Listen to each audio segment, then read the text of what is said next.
Señor Jesús, que ha venido a salvarnos, esté con todos ustedes. En el nombre del Padre, y del Hijo, y del Espíritu Santo. En este domingo de la Sagrada Familia, meditamos el Evangelio según San Lucas, capítulo 2, versículos del 22 al 40. Transcurrido el tiempo de la purificación de María, según la ley de Moisés, ella y José llevaron al niño a Jerusalén para presentarlo al Señor, de acuerdo con lo escrito en la ley. Todo primogénito varón será consagrado al Señor, y también para ofrecer, como dice la ley, un par de tórtolas o dos pichones. Vivía en Jerusalén un hombre llamado Simeón, varón justo y temeroso de Dios, que aguardaba el consuelo de Israel. En él moraba el Espíritu Santo, el cual le había revelado que no moriría sin haber visto antes al Mesías del Señor. Movido por el Espíritu fue al templo, y cuando José y María entraban con el niño Jesús para cumplir con lo prescrito por la ley, Simeón lo tomó en brazos y bendijo a Dios diciendo: Señor, ya puedes dejar morir en paz a tu siervo, según lo que me habías prometido, porque mis ojos han visto a tu Salvador, al que has preparado para bien de todos los pueblos, luz que alumbra a las naciones y gloria de tu pueblo Israel. El padre y la madre del niño estaban admirados de semejantes palabras. Simeón los bendijo, y a María, la madre de Jesús, le anunció: Este niño ha sido puesto para ruina y resurgimiento de muchos en Israel, como signo que provocará contradicción, para que queden al descubierto los pensamientos de todos los corazones. Y a ti, una espada te atravesará el alma.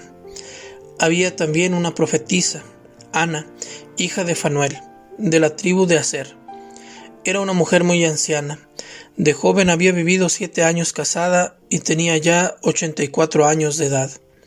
No se apartaba del templo ni de día ni de noche, sirviendo a Dios con ayunos y oraciones. Ana se acercó en aquel momento, dando gracias a Dios y hablando del niño a todos los que aguardaban la liberación de Jerusalén. Una vez que José y María cumplieron todo lo que prescribía la ley del Señor, se volvieron a Galilea, a su ciudad de Nazaret. El niño iba creciendo y fortaleciéndose, se llenaba de sabiduría y la gracia de Dios estaba con él. Palabra del Señor. Resulta sumamente interesante un detalle de esos que solamente quienes saben nos lo transmiten. Dice el inicio de este evangelio: transcurrido el tiempo de la purificación de María. Esa es la traducción que nos ofrece los misales y los leccionarios aprobados para México. Pero dicen los exégetas que la palabra que utiliza es autón, es decir, de ellos. No de ellas, sino de ellos. Entonces la purificación no es la purificación de María. Se está hablando de la purificación de todos los sacrificios que se habían hecho en el templo. Jesús entra al templo no para que su madre sea purificada, sino para que todos los sacrificios que se han hecho, todas las oraciones que se han hecho, todos aquellos que han ido con corazón sincero, con piedad a ese templo, sean purificados. Jesús va y purifica al pueblo con su presencia. María no necesita ser purificada. María no ha sido manchada. ¿Por qué? Porque tuvo al Hijo de Dios, tuvo al Dios mismo que se hizo hombre en su vientre. No hay necesidad de purificación de María. Jesús viene a purificarnos a todos. El Hijo de Dios que se ha hecho hombre ha venido a purificarte a ti, a purificarme a mí. El Hijo del Hombre ha venido a dar sentido a todos los sacrificios que en el nombre de Dios había hecho su pueblo. Simeón se presenta como la voz del Antiguo Testamento, toda la añoranza de los profetas del Antiguo Testamento se cumple en Simeón. Un Simeón que toma en brazos todas las promesas que desde el protoevangelio se habían hecho. Todas las promesas del Salvador se cumplen ante los ojos de Simeón. Y Simeón hace ese cántico precioso que todos los sacerdotes y consagrados oramos diariamente en nuestras completas.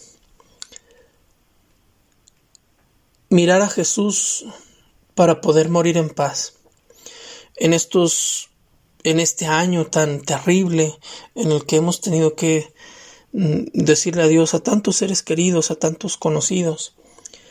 En este año en el que como sacerdote he dado el acompañamiento en los últimos momentos a tantas personas, encuentras que quien tuvo todo este deseo durante toda su vida, este deseo tan fuerte de mirar a Dios, todas las personas que de corazón estuvieron buscando a Jesús, lograron verlo en sus últimos momentos a través del ministerio de algún sacerdote.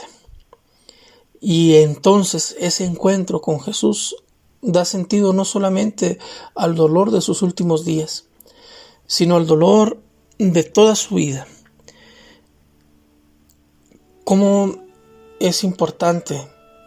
Jesús viene para que lo miremos, para darnos la paz, no solamente para morir, sino la paz necesaria también para vivir. Jesús viene a darle sentido a nuestro dolor y a nuestras alegrías. Jesús viene para darnos una buena muerte, pero también para darnos una buena vida. Porque sin una buena muerte, difícilmente se puede tener una buena vida. La muerte que tendremos será una síntesis de la forma en la que hemos vivido.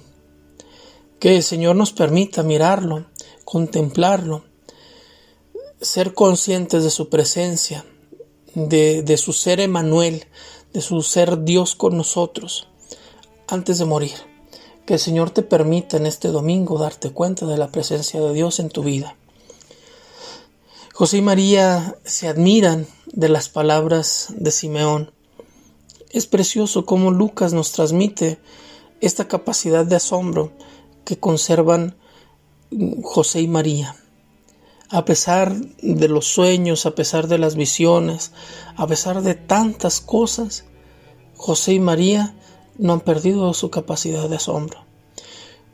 Y al no perder su capacidad de asombro, ellos permiten ser evangelizados continuamente. ¿Cuántas veces nos hemos acostumbrado al misterio?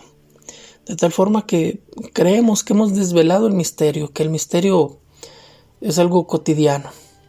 Que el Señor nos permita esta capacidad de asombro de José y de María para poder descubrirlo en las palabras de aquellos que nos hablen de Dios con palabras o con obras. Jesús viene como ruina y resurgimiento de muchos. Porque Jesús podrá ser tu ruina. Jesús quiere derribar todo aquello que has construido que no te conduce a Él, que no te conduce a la plenitud de tu vida. Jesús quiere que resurjas de esas ruinas y edifiques un camino que sí te conduzca a Él, que sí te conduzca a la verdadera felicidad, a la verdadera realización que consiste en servir. A María le dicen: una espada te atravesará el alma. María será siempre figura de la Iglesia. Lo que se dice de María se puede decir de la Iglesia. María es el modelo a seguir para la Iglesia. Y no podría ser menos modelo también en esto. Una espada te atravesará el alma. A la Iglesia de Cristo, a la verdadera Iglesia de Cristo, durante toda su historia esa espada le ha atravesado el alma. La Iglesia de Cristo es la Iglesia de los mártires. Es la iglesia de la persecución. Es la iglesia que es incómoda al mundo. Es la iglesia que no es querida por el mundo. Si tú estás teniendo dificultades a causa de Cristo, alégrate porque entonces eres parte de este pueblo elegido. No te desanimes. Estás siguiendo las huellas del Maestro. José y María vuelven a Galilea. Vuelven a ese espacio en Nazaret que le permite a Jesús desarrollarse, que le permite a Jesús tener un lugar donde aprender a ser hombre, donde aprender a relacionarse, a trabajar, a hablar, a amar. Jesús vuelve de la casa de su Padre Celestial, va a la casa de su madre, a la casa de José. Porque es necesario que Jesús aprenda tantas cosas de José y de María. Antes de poder hablarnos del reino de Dios, Jesús tiene que aprender nuestro lenguaje. No me refiero a que haya aprendido hebreo, arameo, griego, latín. No me refiero a eso. Me refiero a las figuras de la vida cotidiana, de tal forma que su mensaje continúa siendo claro para el hombre de hoy. Ese lenguaje lo aprendió en la cotidianidad de la casa de Nazaret. ¿Cuánto nos hará falta a nosotros entender que la familia que estamos formando para nuestros niños tiene que darles eso? La capacidad de aprender a relacionarse con la humanidad. Estamos en este domingo de la Sagrada Familia. La Sagrada Familia no ha dejado de ser nunca el modelo a seguir. La Sagrada Familia establece relaciones que no son relaciones basadas en una competencia por el poder. La Sagrada Familia es un lugar donde todos buscan hacer la voluntad de Dios. El Jesús del Getsemaní luche contra sí mismo para no hacer su voluntad sino la voluntad del Padre, no se dará automáticamente. Jesús lo aprenderá a través del ejemplo de María y de José. En esa casa se buscaba continuamente hacer la voluntad de Dios, y es por eso que van desde Galilea hasta Nazaret. Que van desde Nazaret hasta Jerusalén. Será por eso que también habrán ido desde Nazaret hasta Belén. La Sagrada Familia buscará siempre esa brújula que es la voluntad de Dios. Son sumisos a la voluntad de Dios, y en ese ser sumisos a la voluntad de Dios se entienden. Nadie busca ser más que el otro. La autoridad en la Sagrada Familia significa servicio, entrega de la vida. Es por eso que Jesús, el Maestro y el Señor, es aquel que lava los pies.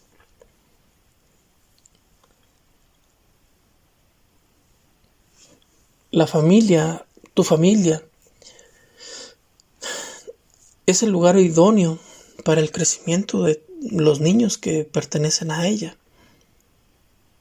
O están creciendo en medio de gritos, o están creciendo en medio de violencia, de una lucha por ser el más fuerte. ¿Cuál es la ley que rige a tu familia? ¿La ley de la selva o la ley del amor? No olvidemos nunca que el amor es servicio. ¿Cuál es la familia que quieres? ¿Qué estás haciendo para tener esa familia? Tu padre, buscas parecerte a José. Tu madre, ¿buscas parecerte a María? Esposos, ¿buscan parecerse a estos dos? Hijos, ¿son obedientes y sumisos a sus padres como lo fue Jesús?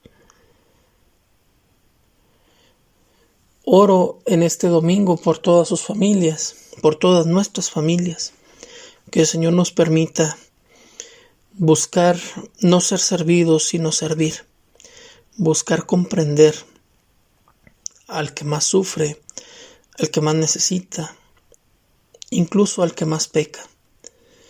Que el Señor nos permita que nuestras familias, como la familia de Nazaret, lo tengan a Él como el centro. Que Dios nos permita que en nuestras familias cada uno de sus miembros busquen hacer la voluntad de Dios. Que en nuestras debilidades el Señor sea nuestra fortaleza. La bendición de Dios Todopoderoso, Padre, Hijo y Espíritu Santo, descienda sobre ustedes y los acompañe siempre.